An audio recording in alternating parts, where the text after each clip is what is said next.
শহীদ রাষ্ট্রপতি জিয়াউর রহমানের আদর্শকে বিশ্বাস করি এবং জাতীয়তাবাদকে বিশ্বাস করি এবং আগামীর রাষ্ট্রনায়ক বাংলাদেশের সবচেয়ে জনপ্রিয় নেতা আমাদের গণতন্ত্রের তরুণ নেতৃত্বের এক অহংকার আমাদের জনাব তারেক রহমানকে আমরা অবশ্যই জাতীয়তাবাদের স্বার্থে আমরা অবশ্যই তাকে অনেক সম্মান এবং আমাদের সংগঠনের পক্ষ থেকে ভালোবাসা এবং সারা বাংলাদেশ ব্যাপী তার প্রতি যতটুকু ভালোবাসা গত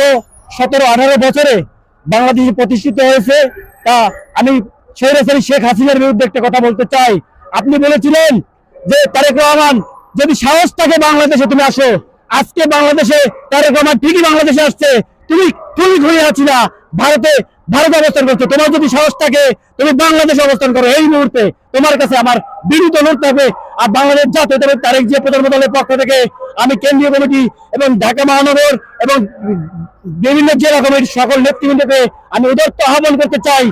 বাংলাদেশ জাতীয়তাবাদী আদর্শকে বিশ্বাস যারা করে এই সংগঠনের সাথে সংযুক্ত করবেন, এই সংগঠনের নেতৃত্বে তাদেরকে নিয়ে আসবেন। ওই দালাল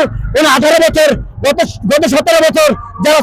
স্বৈর শাসকের সাথে মিলিত হইয়া যারা নিজের স্বার্থকে হাসিল করার জন্য তাদের স্বার্থকে উৎসর্গ করার জন্য ওই সংগঠন ওইসব দলের সাথে ছিল, তারা যেন এই সংগঠনের সাথে সদস্য পদ থেকে শুরু করে কোন একটা জায়গা যেন স্থান না পায় আপনাদের আহ্বান থাকবে। এবং জাতীয়তাবাদী আদর্শকে বিশ্বাস করে তারেক জিয়া প্রজন্ম দলের সম্মানিত সভাপতি আছেন হাজী মোহাম্মদ আনোয়ার হোসেন রানা ভাই,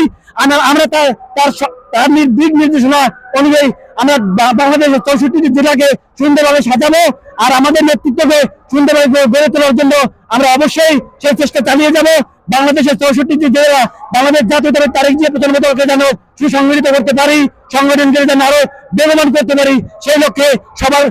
সবার সহযোগিতা কামনা করে আমি আমার বক্তব্য শেষ করছি।